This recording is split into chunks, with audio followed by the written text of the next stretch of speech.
Seperti mana yang telah sedia maklum, pada malam ini satu topik, satu persoalan yang cukup besar, cukup penting kepada umat Islam, khususnya di negara kita, tentang isu kalimah Allah antara undang-undang dan sensitiviti umat Islam. Dan Alhamdulillah, bersama-sama dengan kita pada malam ini, satu figur yang tidak asing lagi pada kita, iaitu Ya Muhammad Datuk Dr. Ahmad Marzuq Sya'ari, Ahli Parlimen Pasir Mas, juga merupakan ahli tata kuasa, ahli parlimen Pekala Cepa, sorry. Maaf Datuk ya. Yang juga merupakan ahli tata kuasa PAS Pusat, dan sebagaimana kita maklum, Yang Muhammad Datuk merupakan mantan Timbalan Menteri di Jabatan Perdana Menteri Hal Ehwal Agama. Selamat datang Datuk. Selamat datang. Alhamdulillah. Assalamualaikum. Assalamualaikum. Terima kasih kerana sudi untuk menerima undangan bicara siasat pada malam ini. Para penonton mati Allah SWT, seperti biasa untuk like, komen dan share di FB Legasi Tok Guru untuk sama-sama kita sebarluaskan bicara siasat kita kepada seluruh rakyat di bawah sana, kerana kita yakin isu kalimah Allah ini bukan sekadar isu perundangan, bukan sekadar isu pentadbiran, tapi ialah isu umat. Dan itulah antara persoalan yang akan sama-sama kita bincang pada malam ini bersama-sama dengan Datuk Yang Berhormat Datuk Dr. Marzuq bin Sya'ari. Baik, saya terus kepada persoalan pertama, kepada Yang Berhormat Datuk ya. Tiba-tiba negara kita digemparkan dengan isu kalimah Allah ini dalam keadaan yang tidak ketahui oleh masyarakat.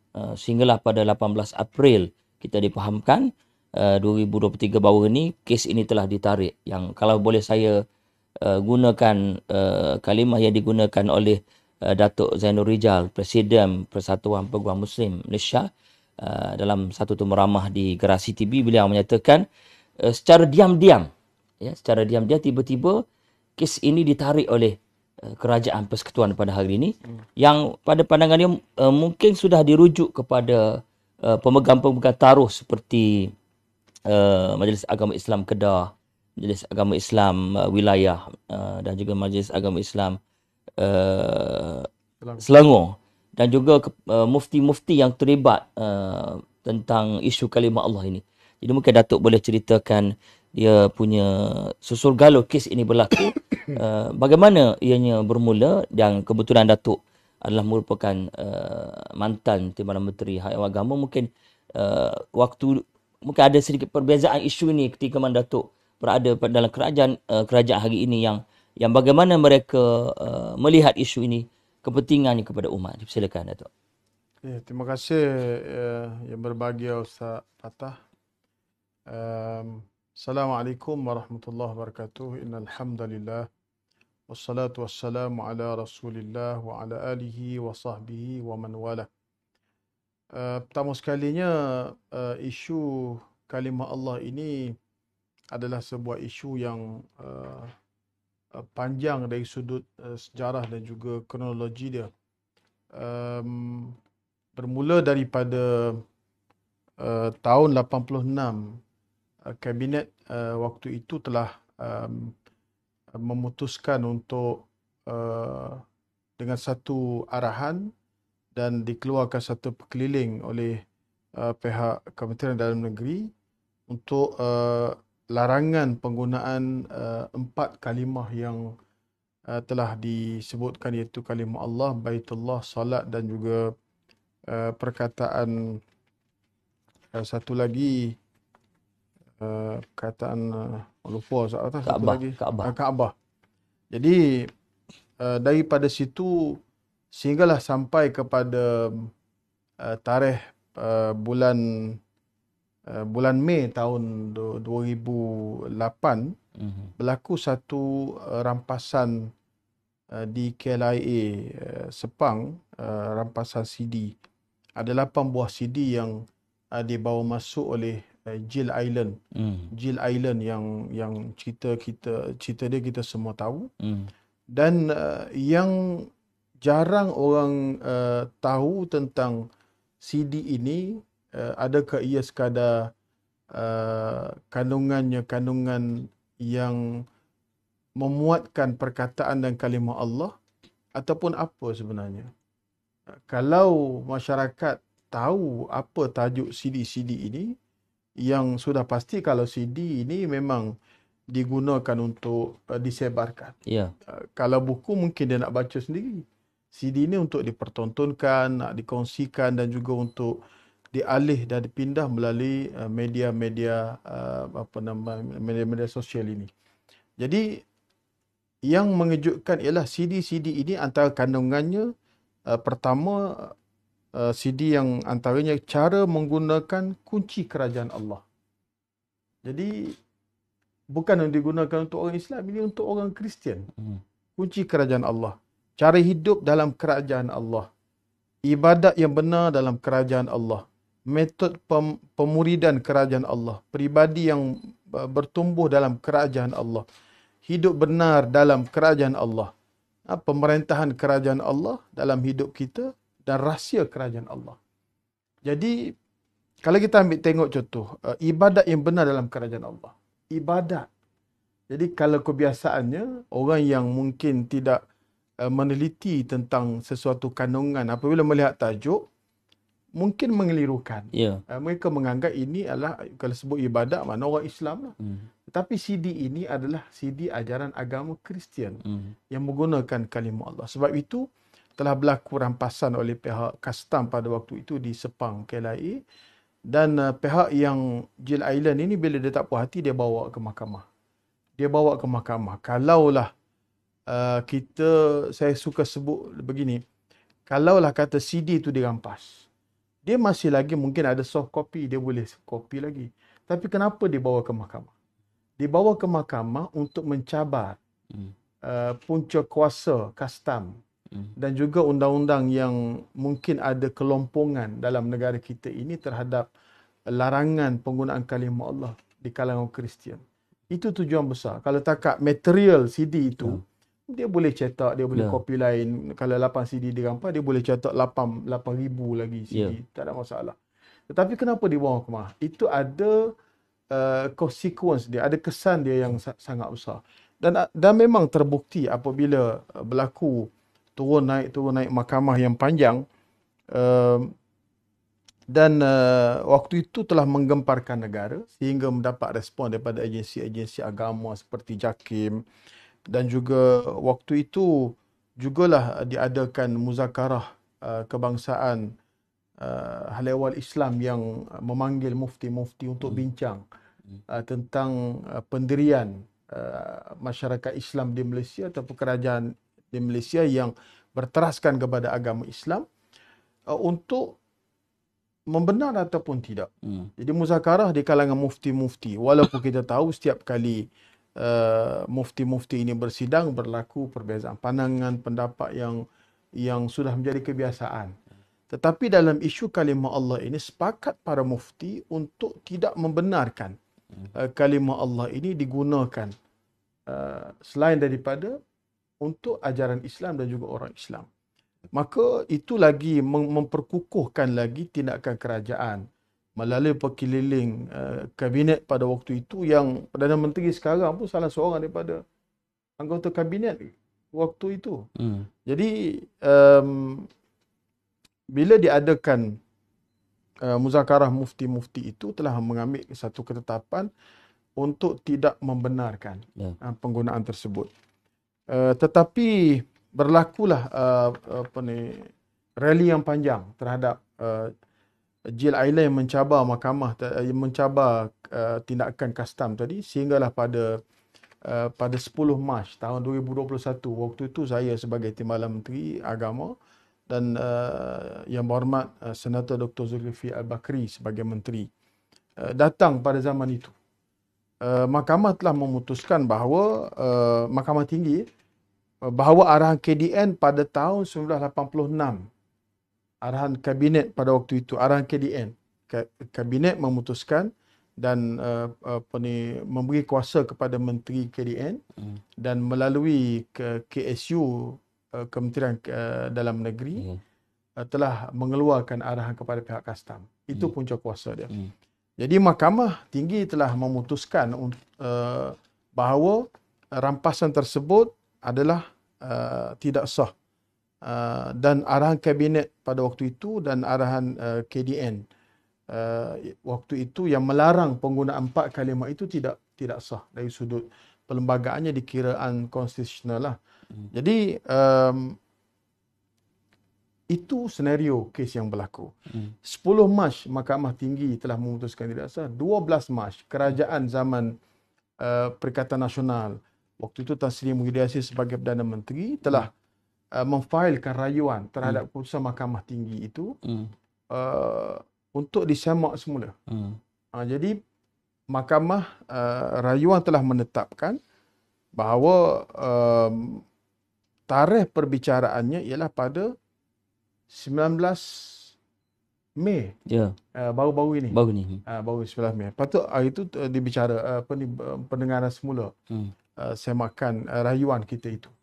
Tetapi secara senyap, ini yang dikatakan tajuk yang diletakkan ini, secara diam-diam kerajaan tanpa berunding, tanpa mengambil pandangan dan juga stakeholder yang terlibat, akhirnya secara diam-diam telah menarik rayuan tersebut. Jadi berlakulah pada minggu yang lalu yang berhormat Ustaz Idris Ahmad, Datuk Idris Ahmad Bagan Serai telah pun mengemukakan soalan di Parlimen untuk bertanya kepada Menteri, adakah keputusan menarik balik rayuan kes Jil Island ini telah mendapat perkenan daripada Majlis Raja-Raja dan pihak Majlis Agama Negeri yang dibenarkan untuk mencelah, antaranya Johor, Majlis Agama Islam Johor, Selangor dan juga Kedah. Jadi mengikut jawapan diberikan oleh Perdana Menteri waktu menjawab pada minggu lalu, seolah-olah dia telah mengambil persetujuan dan pemakluman.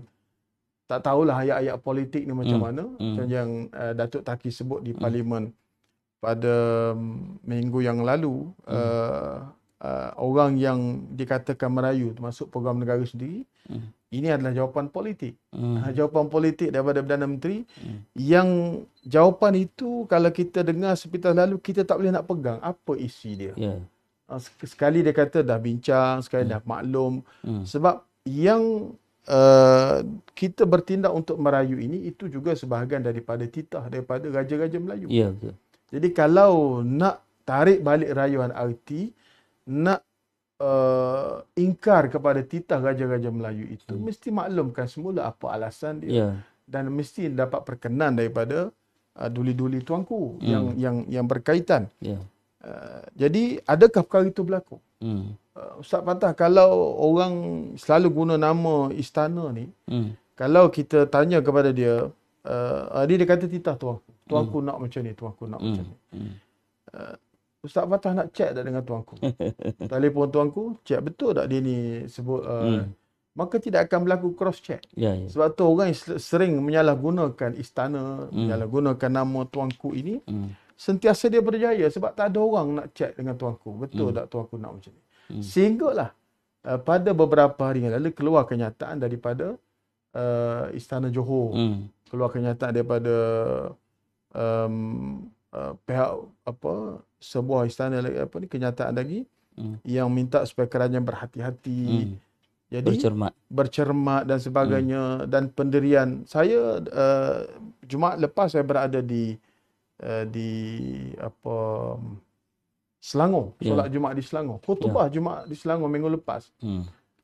Kandungan khutbah itu dibacakan oleh khatib-khatib di seluruh Selangor. Saya beranggapan begitulah sebab satu masjid saya pergi itu dekat dengan rumah saya di Selangor tu, kandungannya menyebut tentang pendirian tuanku terhadap penggunaan kalimah Allah ini masih lagi kekal untuk tidak membenarkan. Itu hak eksklusif orang Islam. Boleh rujuk kepada teks khutbah di Selangor pada minggu lalu. Jadi jawapan yang diberikan oleh Perdana Menteri menjawab soalan Bagan Serai pada minggu lalu sangat diragui. Kalau dalam bahasa kampung disebut menipu lah. Tapi dalam bahasa parlimen kita kata bercakap tak betul, mislead, mengelirukan. Tapi sebenarnya benda sama aja.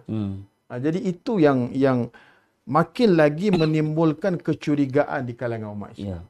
Orang makin curiga. Kenapa terpaksa berdolak dalih, bercakap tak konsisten. Ini antara apa yang sedang kita lalui pada hari ini, dan ini mencetuskan lagi kebimbangan. Jadi yang dikatakan pada Menteri KDN yang ada sekarang, Senator Saifuddin Nasution telah selaku perayu telah melalui Peguam Negara telah memfailkan notis pemberhentian pada 18 April tahun 2023. Sepatut dibicarakan 19 Mei, tapi ditamatkan, ditarik balik untuk berhenti daripada merayu pada 18 April. Saya teringat kepada apa yang berlaku sewaktu Tan Sri Muhyiddin Yassin sebagai Perdana Menteri zaman Perikatan Nasional. Zaman Pakatan Harapan, Tan Sri Muhyiddin Yassin sebagai Menteri Dalam Negeri. Dan dia sebut secara jelas, saya bertanggungjawab. Waktu dia Menteri Dalam Negeri, waktu itu komponennya ialah DAP, ada Amanah, ada juga PKR dan sebagainya. Salah seorang Menteri DAP telah datang kepada Menteri KDN Tan Sri Muhyiddin Yassin pada waktu itu, minta supaya diselesaikan kes ini dan ditarik balik rayuan tersebut. Kenapa hanya seorang Jill Island tadi yang CD-nya dirampas, tetapi seorang Menteri DAP yang sampai kepada tahap berusaha sedemikian rupa untuk kerajaan menarik balik dan membiarkan kes tersebut untuk tidak dirayu lagi, untuk diselesaikan pada waktu itu. Sebelum itu belum berlaku lagi keputusan mahkamah yang 10 Mac 2021. Tapi waktu itu telah datang seorang Menteri DAP. Kenapa bersungguh begitu? Itu persoalannya. Jadi ini yang didedahkan oleh Tan Sri Muhyiddin Yassin. Sebab itu pada saya apa yang berlaku pada hari ini lebih kepada tekanan politik sebenarnya kepada kerajaan ini. Kenapa tak biarkan kes itu berjalan seperti biasa? Kalau nanti mahkamah rayuan putuskan bahawa kekal keputusan mahkamah tinggi, kita ada peluang lagi untuk merayu. Kita dalam undang-undang ni dia tak ada ending kadang-kadang, melainkan habis kepada mahkamah persekutuan baru ada ending. Lepas tu ada lagi boleh merayu lagi kalau kes-kes jenayah boleh merayu sampai pengampunan dan sebagainya, sebagaimana berlaku kepada Perdana Menteri sekarang. Jadi proses itu masih lagi jauh dan masih lagi panjang. Peluang untuk kita orang Islam ini untuk menafikan penggunaan dan penyalahgunaan kalimah Allah di kalangan orang yang nak sebar dakwah Kristian ini ada peluang lagi. Tetapi kenapa persoalannya kerajaan ini telah memberhentikan proses rayuan tersebut? Ini menimbulkan tanda tanya yang sangat membimbangkan kita. Kita seolah kerajaan yang ada pada hari ini mengulang balik kebimbangan di zaman Pakatan Harapan menjadi kerajaan 22 bulan. 22 bulan. Sekarang orang tengah bimbang. Apa sebenarnya agenda tersirat mereka? Dan kesannya sangat besar. Sangat besar. Walaupun ada juga Perdana Menteri buat kenyataan, dia kata ini hanya untuk Sabah dan Sarawak. Tapi keputusan mahkamah itu tak terikat dengan Sabah dan Sarawak. Dan perkeliling yang dibuat dulu tak terikat dengan Sabah dan Sarawak. Bermakna kalau dia menang kes ini, dia boleh menggunakan perkataan kalimah Allah bukan terikat untuk Sarawak sahaja, termasuk seluruh negara. Dalam suasana seperti itu pula, waktu kerajaan ini datang lagi program-program bahawa Kementerian Belia dan Sukan, lawatan ke gereja. Jadi dia sangat berkait rapat kebimbangan itu dan ada asas kepada orang Islam. Kita tahu orang Islam ni dia tak baik, tak soleh macam mana pun, tapi kalau sampai nak gugak akidah, mereka sanggup buat apa saja. Sebagaimana saya sebut pada kerajaan pada sidang bulan 2 yang lalu, himpunan besar-besaran pernah berlaku dalam negara kita, lawan Malay Union, menentang Inggeris, dan himpunan terbesar yang terakhir yang kita pernah buat ialah waktu Aisyah hari itu. Itu kerana kebimbangan orang Islam terhadap ancaman agama mereka. Jadi itulah senario kes kalau ditanya apa yang sedang berlaku pada hari ini. Okay, terima kasih Muhammad Datuk. Tuan-tuan puan-puan yang Allah Subhanahu Wa Taala sekalian, seperti mana saya sebut di awal rancangan kita tadi, ialah isu kalimah Allah ini bukan hanya sekadar isu perundangan, bukan hanya sekadar isu tadbiran sebagaimana yang telah dinyatakan oleh Yang Amat Perdana Menteri dalam Parlimen. Dia kata ini isu tadbiran nak disusun balik dan seumpamanya. Tapi kalau kita menilai apa yang telah dinyatakan dari segi sejarahnya kes kalimah Allah ni yang telah dibentangkan oleh Yang Berhormat Datuk Ustaz tadi, maka ialah isu umat Islam, ialah isu negara. Jadi bagaimana isu ini perlu dihadam, perlu difahami oleh umat Islam sebagaimana kebimbangan-kebimbangan telah ditunjukkan oleh tokoh-tokoh yang antaranya saya nak petik Presiden Persatuan Peguam Muslim Malaysia Datuk Zainal Rijal dalam interview beliau di Garasi TV menyatakan ini satu isu yang besar, isu umat Islam, dan wajar umat Islam bimbang akan isu ini. Juga dengan Datuk Seri Dr. Zulkifli Al-Bakri, mantan Menteri Agama di Jabatan Perdana Menteri, bertemu dengan NGO Islam dan seumpamanya. Maka keadaan yang berlaku ini adalah satu tindak balas daripada NGO Islam, umat Islam, tokoh-tokoh masyarakat. Bagaimana yang dinyatakan oleh Datuk tadi, kebimbangan 22 bulan di bawah Pakatan Harapan sebelum ini muncul seolah ingin muncul kembali. Jadi ada kewajaran kebimbangan itu berlaku, dan bagaimana isu ini perlu difahami oleh umat Islam. Silakan Datuk. Seperti mana saya sebutkan tadi, ada asasnya kalau umat Islam dan negara kita ini rasa kebimbangan yang sama berulang kembali semenjak pada 22 bulan kerajaan Pakatan Harapan. Juga berlaku pada kerajaan ini. Kerana apa? Peranan salah satu parti yang ada dalam kerajaan. Mereka tetap membawa agenda mereka. Nak sekularkan negara ini. Malaysia kita tahu ada dalam manifesto dan juga ada dalam undang-undang tubuh parti dalam perlembagaan parti mereka. Itu tetap menjadi cita-cita mereka. Jadi kalau kita orang politik yang sudah ada sedikit pengalaman berdepan dengan mereka ini dalam kerajaan dan juga dalam parlimen, kita melihat lepas ini akan ada lagi. Mereka tidak akan pernah berhenti untuk memastikan bukan sahaja agenda parti mereka, bahkan yang menjadi kebimbangan kita ialah agenda mereka untuk membuka ruang yang seluasnya. Kerana kita tahu peruntukan dalam perlembagaan menghalang agama lain disebarkan kepada orang Islam dan menjadi kesalahan.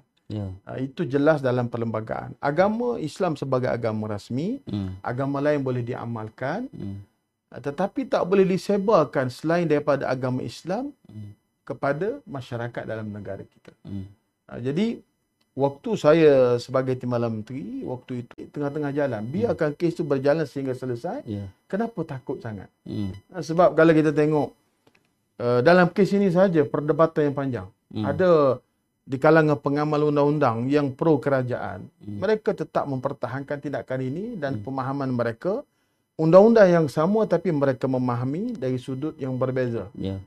Kita pula yang faham dari sudut yang berbeza.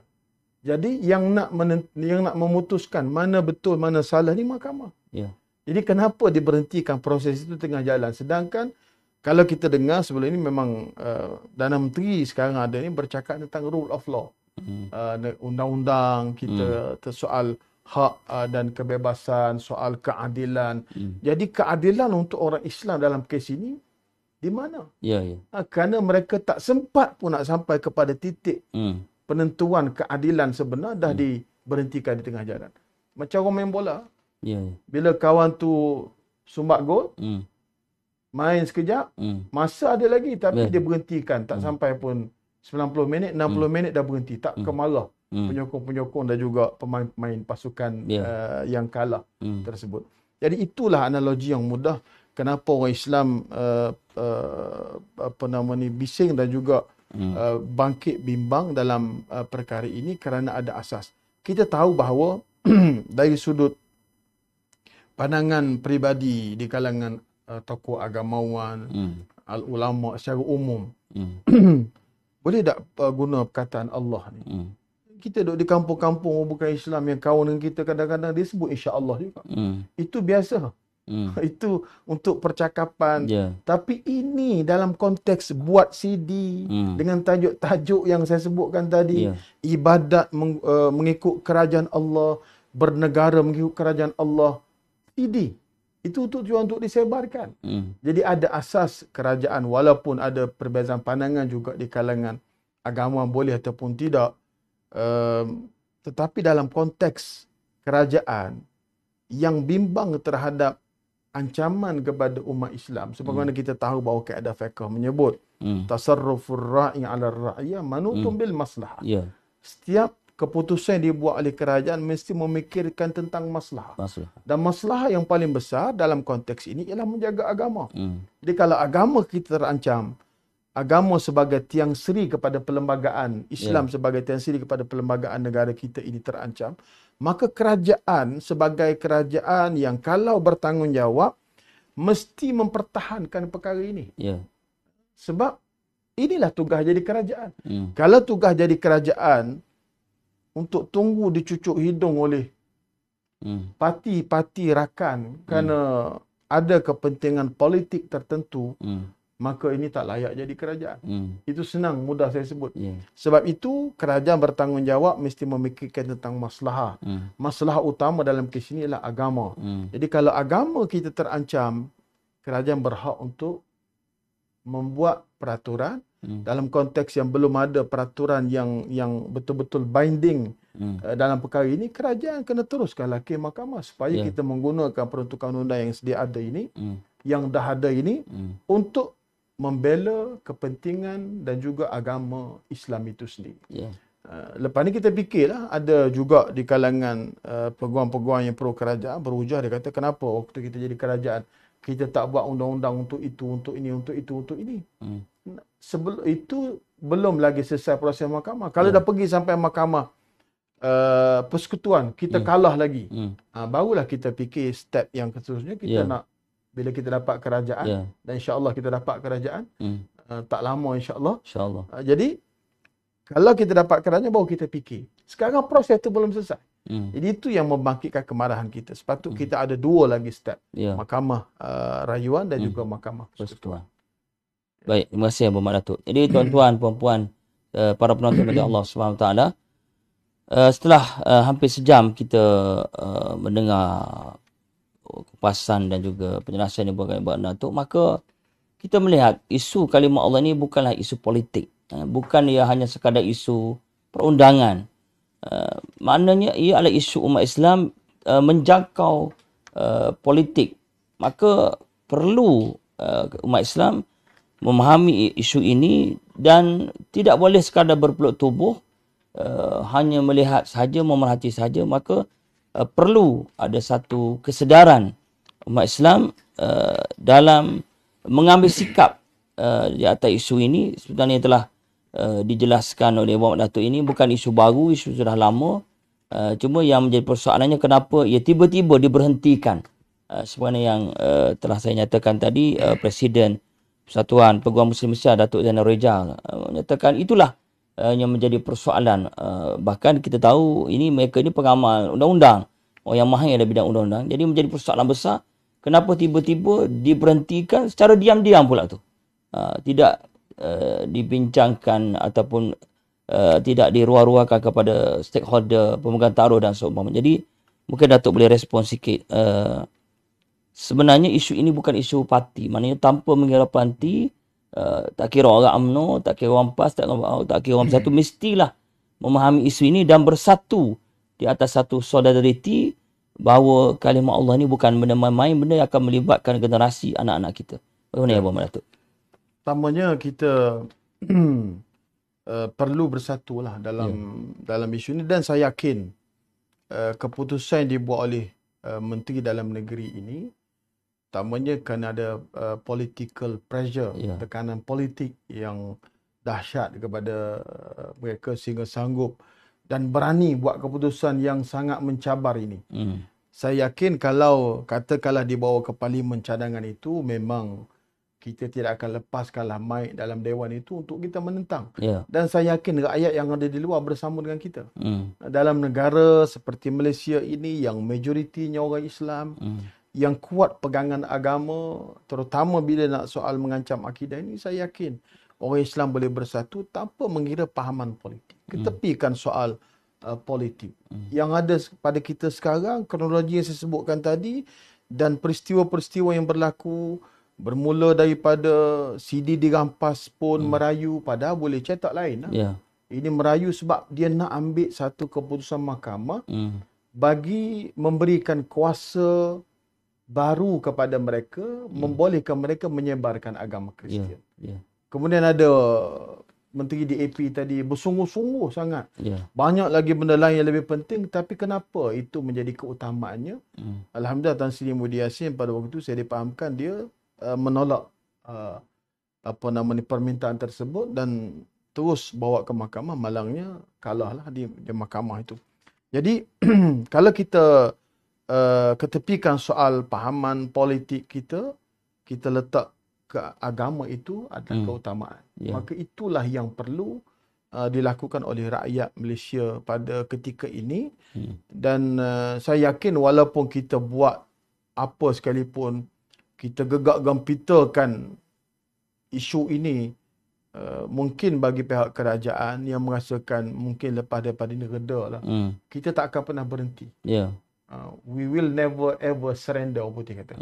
Kita tidak akan berhenti sampai selesai perkara ini. Kerana saya dah sebut dalam parlimen pada minggu yang lalu, kalau kita tidak selesaikan soal pemahaman tentang perkataan Allah ini, definisinya apa, tak mungkin lepas ni kalau kita jadi kerajaan, kita akan masukkan dalam perlembagaan itu dia ada bawah penafsiran itu.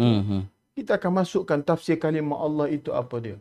Jadi itu antara yang political will yang ada pada pihak kita, yang ada pada hari ini. InsyaAllah kalau kita dapat kerajaan, kita akan buat perkara itu. Kerana kita dah hilang dah peluang untuk menang di mahkamah rayuan dan juga mahkamah persekutuan. Jadi itu jalan yang ada. Dan saya sebut dalam Dewan pada minggu yang lalu, kata macam mana bila membahaskan undang-undang tentang teks Al-Quran. Saya bacakan ayat surah Al-Ikhlas. Qul huwallahu ahad. Allah sebut, katakanlah wahai Nabi Muhammad, Allah itu esa. Allahus Samad. Allah itu tempat tumpuan segala hajat manusia. Itu Allah yang kita sembah. Bukannya selain daripada itu. Bukannya simbol-simbol agama yang ada dalam negara kita ini. Allah yang kita sembah itu tempat kita memohon hajat. Satu saja Allah. Lam yalid wa lam yulad. Allah tidak beranak dan tidak diperanakkan. Mana mungkin saya sebut dalam Dewan minggu lepas, sebuah agama yang pahamannya paling asas ialah Trinity. Yang ada Tuhan itu ada mak, ada ayah, ada anak. Sedangkan Allah sebut dalam Quran, definisi Allah itu Allahus Samad, lam yalid wa lam yulad. Allah tak beranak dan tidak diperanakkan. Orang yang pegang pahaman Tuhan itu ada anak, ada mak, tiba-tiba nak guna juga perkataan Allah. Ini mengelirukan. Mengelirukan. Dalam bahasa sekarang, kalau tak patah, kalau kita rujuk dalam Google, kadang-kadang kita Google tentang sebuah isu agama, dia kadang-kadang bawa kepada website-website yang bukan agama Islam. Agama Kristian khususnya. Dan bila kita baca, dia seakan-akan hampir sama. Seakan-akan hampir sama dia punya kandungan pada sebahagiannya. Tapi bila kita baca jauh, keluarlah perkataan yang ini bukan ajaran Islam. Bayangkan kalau mereka boleh menggunakan perkataan Allah tadi untuk sebaran di media massa, di mana-mana media mereka, sebaran melalui Facebook ke, sekarang TikTok ke apa ke, ini boleh mengelirukan anak muda. Dan orang Islam kena ingat, tugas dan peranan kita ialah untuk memastikan anak cucu kita esok, untuk mewarisi agama daripada kita ini ialah agama yang selamat dan tidak ada campur aduk daripada unsur-unsur yang menyesatkan dan menyeleweng. Jadi termasuklah juga kalau dah Kristian boleh menggunakan perkataan Allah, jadi itu bertentangan dengan ayat Al-Quran. Allah itu tak ada anak dan tidak beranak pun. Jadi itulah yang perlu dipahami asasnya oleh pihak semua orang Islam dalam negara kita. Ketepikan soal pahaman politik, dalam isu ini kita bersatu. Sebab itu tak ramai di kalangan pihak sebelah sana yang mengulas, melainkan ada beberapa orang menteri saya tengok, ulasan tersebut menyimpang Ya. dan lagi bertambah mengelirukan. Hmm. Sebab dia bergantung kepada Perdana Menteri. Perdana Menteri dah memulakan kekeliruan. Maka yang bawah ni pun berucap dan menjawab persoalan yang berbangkit sama ada di depan wartawan dan sebagainya. Dengan nada yang juga mengelirukan. Ya. Antaranya tadilah ini untuk Sabah dan Sarawak. Ada juga saya tengok dalam satu posting di FB tu, ni orang Kristian. Dia macam tak puas hati bila PMX kata hanya untuk Sarawak saja.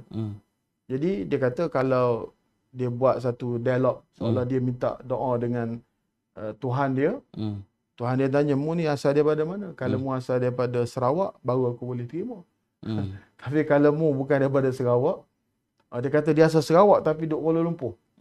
Tuhan kata tak boleh sebab tangan aku ni tak sampai kepada kamu kerana orang politik yang pegang. Jadi seolah-olah orang Kristian itu masih lagi nak penggunaan kalimah Allah itu bukan untuk Sarawak saja, bahkan untuk seluruh Malaysia.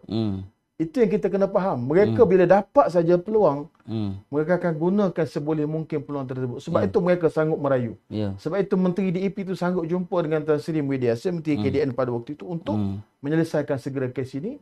Dan mereka sepakat supaya mereka boleh laksanakan agenda untuk menyebarkan dakwah Kristian kepada orang Islam. Kita tahu dalam kawasan-kawasan pedalaman, Ustaz Patah biasa pergi tempat-tempat orang asli.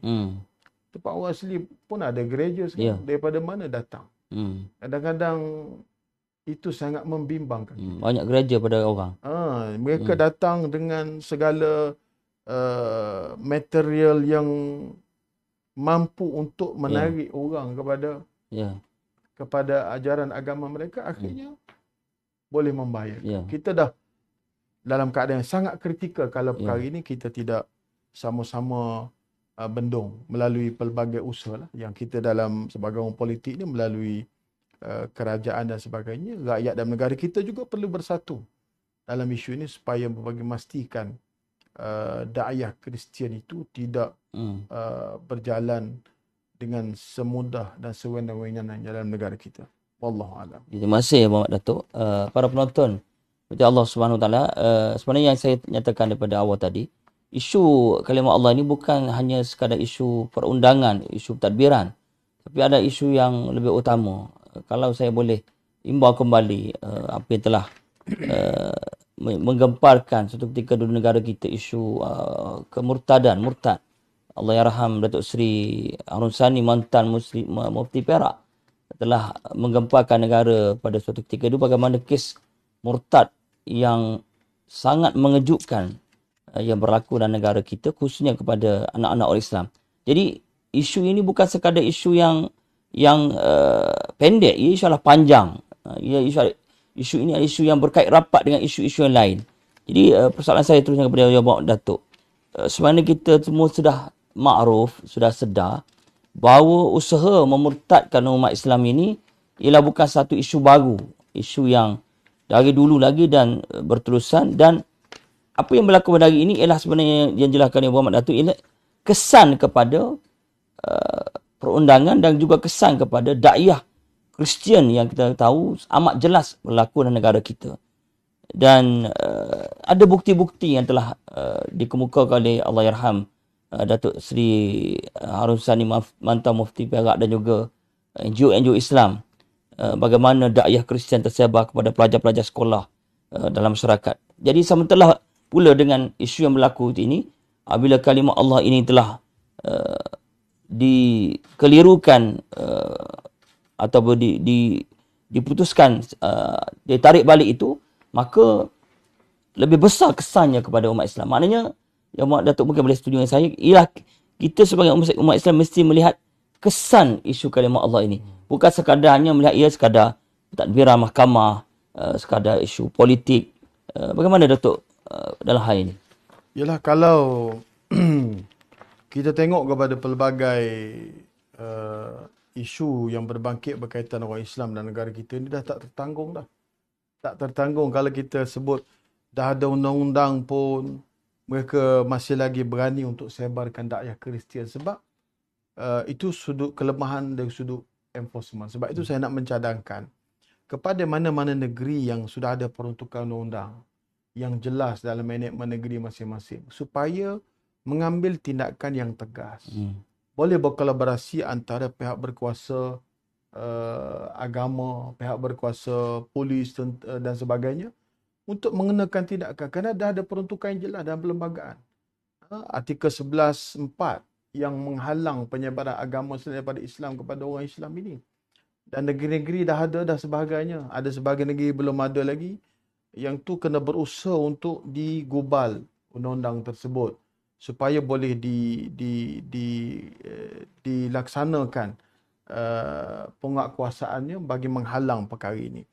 Dan kalau kita tidak berusaha sedemikian rupa, kita tahu dengan apa yang berlaku kes Jill Island ini akan jadi satu floodgate lah, pintu gerbang yang boleh membuka peluang yang seluasnya. Dalam keadaan mereka belum ada kes keputusan mahkamah tinggi ini pun sudah banyak kes-kes murtad sebagaimana yang didakwa. Apatah lagi kalau mereka sudah ada satu nilai tambah kepada gerakan mereka sebab mereka tak salah, mereka dah dapat keputusan mahkamah tinggi yang menyebelahi mereka. Tambahlah lagi akan berlaku banyak kebimbangan wali'ayazubillah. Kita minta jauh lah. Sebab itu perlu kepada kepekaan semua orang dalam negara kita, khususnya orang Islam yang sayang kepada anak cucu mereka, yang sayang kepada agama kita ini, untuk kita bangkit sama-sama mempertahankan kesucian agama Islam ini. Kalau tidak, lepas ni kita akan dengar macam-macam lagi. Saya pengalaman sedikit berada dalam kerajaan, melihat bagaimana usaha golongan liberal, puak-puak Kristian ini, mereka tidak akan pernah berhenti. Termasuklah mencabar enakmen-enakmen agama negeri-negeri yang sebahagiannya sudah pun diputuskan tidak berperlembagaan. Itu juga membimbangkan kita.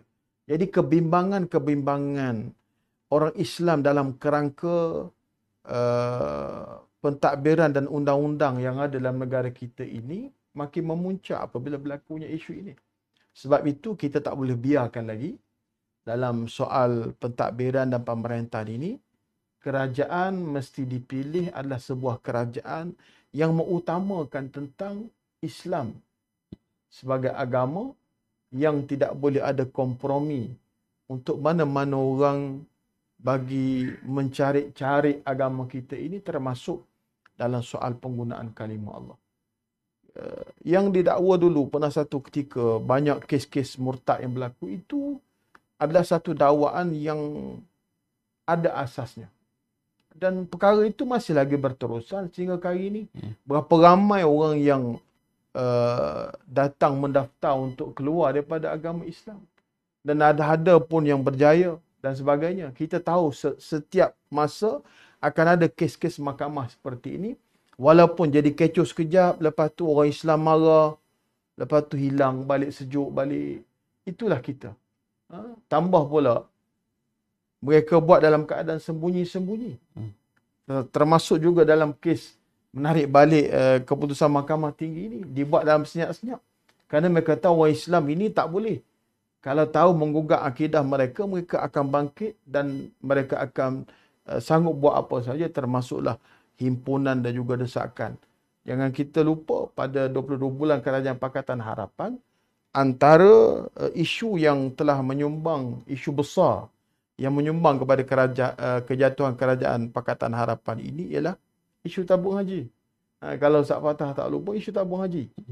Aset, bagaimana aset-aset orang Islam yang dijual di bawah harga pasaran dan jual pula dalam keadaan yang tak tahu bayarnya macam mana, dibayar pula dengan sukuk yang tidak ada jaminan kerajaan pada waktu itu. Kemudian pula syarikat yang ditubuhkan itu, orang yang dipertikaikan siapa jadi CEO dia. Kemudian pula atas lagi pada syarikat di bawah kementerian tersebut, menterinya bukan orang Islam. Jadi itu berkait sehingga orang Islam buat satu keputusan, termasuklah di kalangan ahli-ahli politik, di kalangan ahli-ahli parlimen, sehingga kita tukar kerajaan pada bulan Februari tahun 2020. Jadi saya nak beri amaran kepada kerajaan Anwar Ibrahim inilah, kita sebut kerajaan Anwar Ibrahim. Kerajaan yang dikatakan Madani ini supaya berhati-hati. Orang Islam, kami di kalangan ahli politik Islam ini sanggup bersatu atas isu ini sekiranya Islam dan juga agama Islam dalam negara kita terbuka. Jadi saya nak nasihatkan kepada Perdana Menteri supaya lagi tidak bermain wayang. Sekejap cakap begitu, sekejap cakap begini. Yang sebenarnya bila ditarik balik rayuan tersebut, maka bebaslah penggunaan kalimah Allah itu bukan sahaja di Sarawak, bahkan di seluruh negara. Dan ini lepas ni keluar bahan bercetak yang lagi dahsyat daripada 8 CD. 8 CD itu tahun 2008. Zaman sekarang lagi canggih. Zaman 2008 saya ingat tak ada lagi kot. Apa nama TikTok tak ada lagi. WhatsApp tak ada lagi. Ada Facebook masa tu. Orang pakai CD. Sekarang tak pakai CD dah. Orang pakai pen drive cucuk macam tu. Lagi canggih. Lagi tak boleh dikesan. Takkan custom dekat nak check satu-satu, nak cucuk apa konten dalam pen drive tersebut. CD tu mungkin nampak dekat luar tu tulis, menyebabkan dia dirampas dan sebagainya. Jadi dengan adanya keputusan ini, kita bimbang akan berlaku banyak lagi perkara-perkara yang dilaksanakan oleh pihak pihak pendakwah Kristian ini untuk mengganggu gugat keharmonian dan kesucian dan juga menyebarkan dakwah kepada orang Islam. Terima kasih Muhammad Datuk. Tuan-tuan, puan-puan, para penonton yang Allah SWT sekalian. Jadi jelas betapa pentingnya apa yang disebut sebagai political will, kehendak politik sesuatu pentadbiran sebuah negara, bagaimana seriusnya suatu pentadbiran itu melihat kepentingan umat Islam. Jadi soalan akhir saya mungkin kepada Muhammad Datuk. Jelas di sini kita melihat sebenarnya yang Datuk sebut tadi ialah sebenarnya desakan daripada parti-parti tertentu dalam kerajaan sekarang ini untuk melihat perkara ini berlaku sebagaimana episod 22 bulan yang memberikan umat Islam negara kita suatu ketika nanti mungkin akan berulang kembali. Jadi bagaimanakah hal ini perlu dipahami oleh seluruh umat Islam tanpa mengenal parti politik, tanpa mengenal bangsa dan orang Islam keseluruhannya mesti bersolidariti dalam isu kalimah Allah ini, kerana ianya bukan isu untuk pilihan raya 5 tahun sekali, tapi isu yang akan berpanjangan sehingga generasi akan datang. Bagaimana Datuk melihat perkara ini dan mungkin nasihat Datuk pada semua ahli-ahli politik Islam dan negara kita? Okay, pertamanya saya nak sebut macam ni lah, Ustaz Fatah. DAP ini sebuah parti politik yang tidak sesuai dalam negara kita Malaysia. Dalam kerangka Malaysia sebagai agama, rasminya agama Islam, orang Islam majoriti, sebab mereka membawa agenda tanpa henti. Bukan sahaja ini soal penggunaan kalimah Allah, bukan sahaja dalam soal ini, banyak lagi dalam perkara-perkara yang lain. Pengalaman saya berada sedikit masa di Parlimen 3 Penggal. Bila berbangkit saya sebagai contoh, saya ambil satu contoh, isu LGBT. Tak pernah kedengaran daripada ahli-ahli parlimen, daripada DAP ini, mereka marah tentang sebaran ajaran LGBT ini, promosi LGBT. Tak pernah dengar. Sebab itu yang berbangkit pada bulan 2 lain saya, bila ahli-ahli parlimen yang lain ditegur oleh speaker kerana bercakap tentang Women March, kononnya membawa perarakan LGBT. Waktu itu yang saya nak kaitkan ialah ramai di kalangan ahli-ahli parlimen DAP ni mereka bangun mempertahankan. Jadi speaker pun sebahagian daripada kerajaan ini, dilantik oleh kerajaan ini, dia lebih menyebelahi kepada ahli-ahli parlimen DAP yang mempertahankan tentang kononnya Women March itu tak salah sebab mereka buat perarakan, dan seolah lebih jauh lagi menggerunkan kita bagi mereka perarakan LGBT itu tak salah, itu human right, kebebasan. Mereka nak berarak sempena Hari Wanita. Jadi, kalau kita insya-Allah panjang umur jadi kerajaan, antara perkara yang perlu dilaksanakan ialah bukan saja selain daripada untuk sekat penggunaan kalimah Allah ini, penyebaran dan promosi LGBT ini pun perlu kita kena ada undang-undang. Sebab apa kena ada undang-undang? Dalam negara kita ini ada parti seperti DAP yang mereka boleh menerima tentang agenda songsang LGBT ini. Itu satu contoh yang saya sebut. Sebab itu saya mulakan tadi jawapan saya. DAP sebuah parti politik yang tak sesuai dalam negara kita. Mereka kena bertukar. Sebab dulu DAP ni asalnya daripada PAP. PAP dah pergi ke Singapura dah. Yang mungkin hampir sama dari sudut cara dan pendekatan mereka, termasuklah ideologi yang mereka bawa. Maka itu yang kita nak nasihatkan kepada orang dalam negara kita. Mana-mana kerajaan yang tak boleh tubuh kerajaan, terpaksa kena gabung dengan parti-parti politik yang pelbagai jenama ini, mereka perlu mengelak diri untuk bersama dengan DAP dan menjemput DAP dalam kerajaan. Semua ulah yang berlaku ini bermula daripada situ.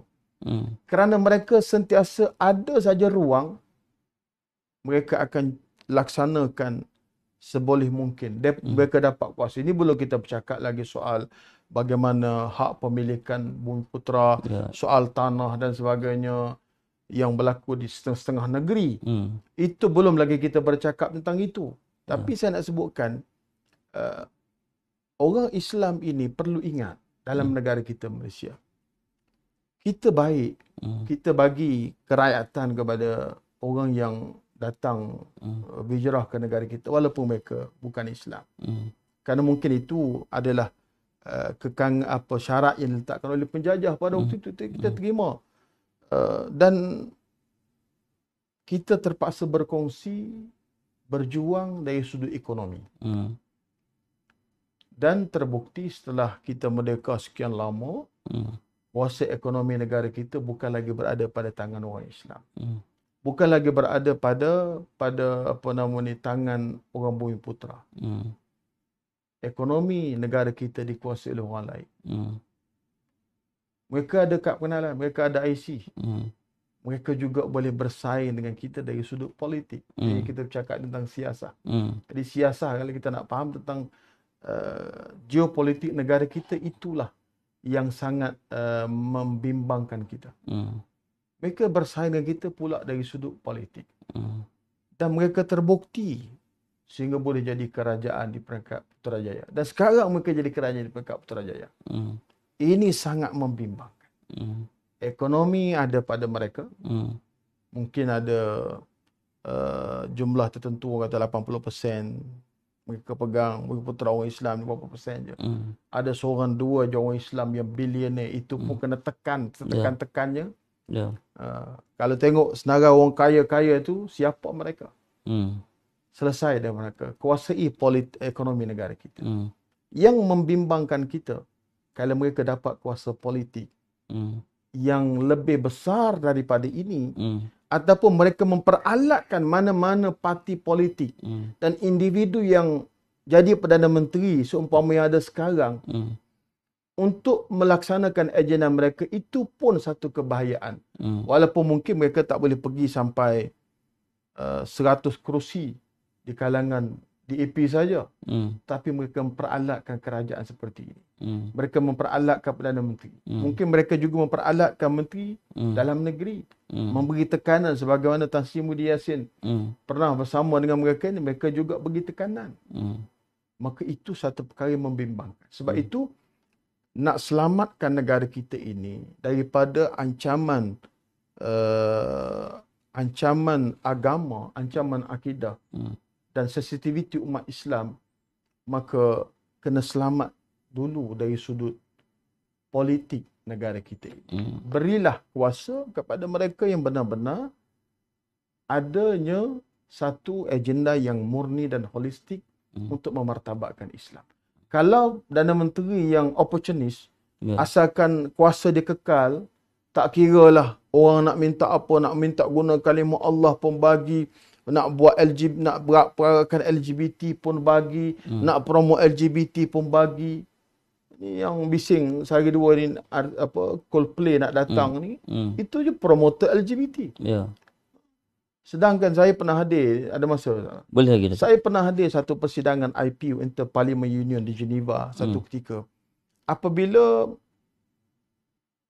dibuat undian untuk menyokong nak memasukkan agenda LGBT dalam perbincangan IPU. IPU ni satu persidangan tiap-tiap tahun dia buat.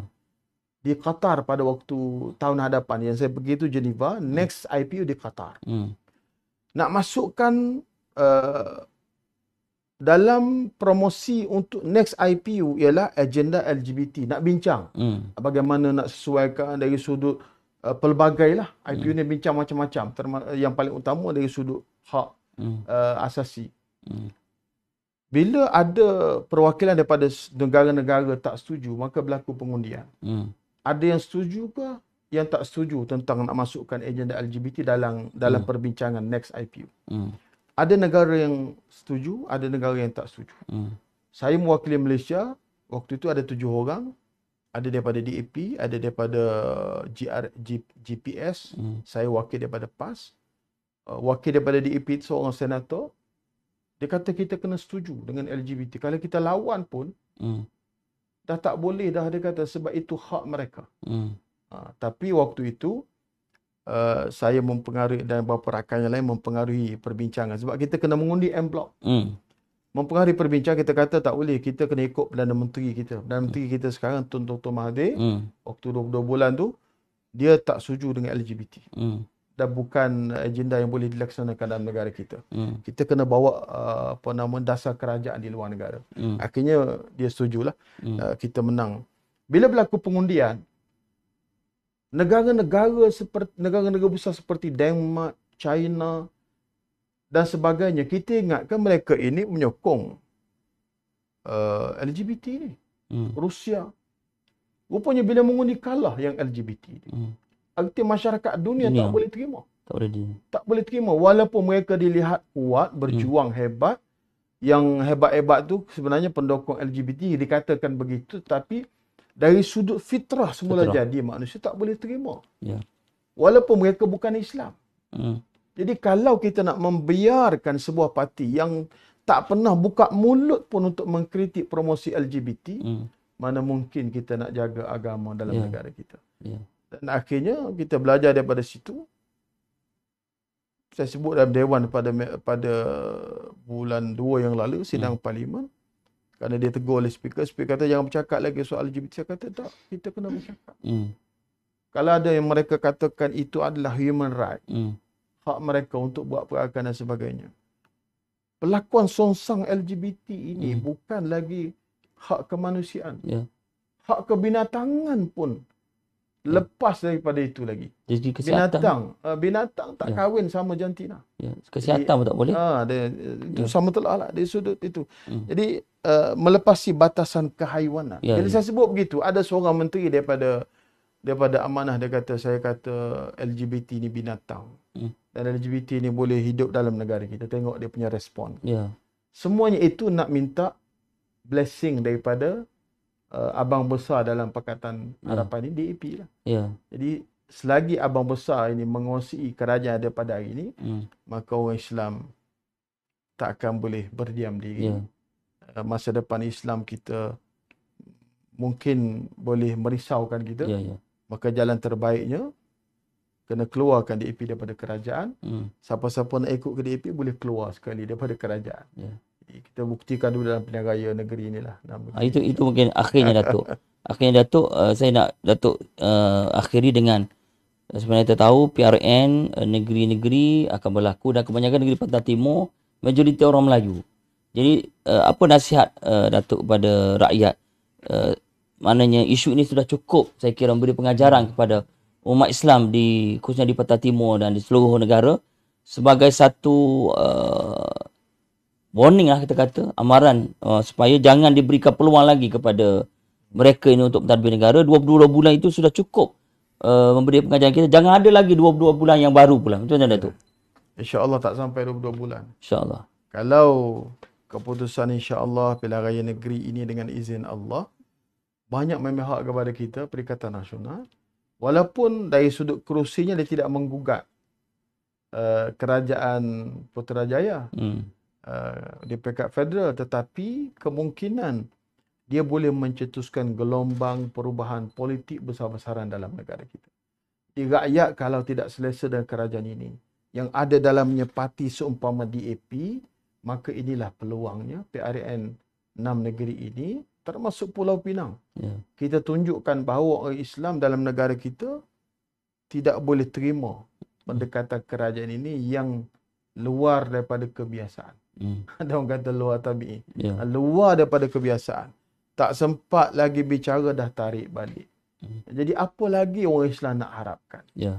Kita duk harapkan kita boleh menang, tetapi kita dinafikan tak boleh pun dibicarakan sehingga kerajaan buat usaha menarik balik yang sangat memberi kesan yang besar kepada kita. Jadi perubahan 6 kerajaan negeri ini, Kelantan, Terengganu, Kedah dikekalkan bersama Perikatan Nasional.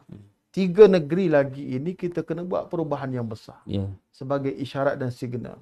Dan kita jangan lupa bahawa inilah peluangnya. Sebelum kita jumpa dengan PRU ke-16 peringkat federal, inilah peluangnya, kerana kalau dah negeri Selangor tumbang dapat kepada Perikatan Nasional, negeri Sembilan tumbang pada Perikatan Nasional, dia boleh membawa kepada negeri-negeri lain. Saya dengar-dengar macam-macam lah. Termasuk di Melaka sendiri. Melaka belum lagi digubal undang-undang anti lompat parti di peringkat negeri. Dengan berlaku perubahan kerajaan di peringkat Melaka pada hari ini, nampak politik tak stabil. Bila-bila masa saja gelombang itu boleh terbentuk dengan izin Allah. Sebagaimana kita tak sangka kita boleh jadi kerajaan di Putrajaya tahun 2020. Sebagaimana kita juga tak sangka kita boleh menang besar pada tahun 2022. Begitulah juga dalam tahun ini ada 6 pilihan negeri yang akan memberi isyarat yang besar kepada kerajaan pada hari ini. Kalaupun mereka tak tumbang, akhirnya paling tidak mereka akan lebih berhati-hati dan mengutamakan tentang kepentingan orang Islam itu sendiri dan menjaga sensitivitas orang Islam. Tapi yang terbaiknya kita tukarlah kerajaan ini dengan apa cara yang demokratik yang ada dalam negara kita, insya-Allah, dengan doa daripada tuan-tuan semua. Wallahu taala alam. Terima kasih pada Yang Berhormat Datuk di atas kupasan panjang lebar yang telah disampaikan kepada kita. Sebenarnya saya sebut di awal tadi, isu kalimat Allah ini bukan satu isu yang kecil, tapi ia ada isu yang berkait rapat dengan isu lain, khususnya tentang bagaimana survival Islam, umat Islam dan semua yang berkaitan dengan agama Islam negara ini. Ia memerlukan satu tindakan political will, kehendak politik yang besar daripada umat Islam sebagai satu signal betapa negara ini perlu berjalan mengikut lunas-lunas perundangan dan juga perlembagaan. Sebagaimana kita maklum, Islam adalah merupakan agama rasmi persekutuan yang termaktub dalam perlembagaan negara. Dan inilah sebenarnya kuasa rakyat yang perlu ditunjukkan oleh seluruh umat Islam di Malaysia ini, tanpa mengira parti politik, tanpa mengira kampung, desa, bandar dan sesiapa sahaja. Mesti umat Islam bersatu, bersolidariti dalam isu Islam ini yang menentukan survival masa depan Islam pada masa depan, bagaimana anak-anak kita, cucu cicit kita yang akan datang. Jangan kita memandang enteng, jangan kita memandang mudah isu ini, kerana ia akan beri impak yang besar, kesan pada negara, pada umat Islam dan seluruhnya. Jadi saya mewakili pihak Penjara Siasat sekali lagi mengucapkan jutaan terima kasih kepada Yang Berhormat Datuk di atas kesediaan untuk bersama-sama pada malam ini. Dan insyaAllah tuan-tuan, puan-puan, para noto yang Allah SWT, jangan lupa untuk sama-sama like dan share. Mudah-mudahan ilmu yang kita peroleh pada malam ini dapat kita sebarluaskan pada seluruh umat Islam di negara kita. Bertemu kembali dalam Bicara Siasat yang akan datang. Assalamualaikum warahmatullahi taala wabarakatuh.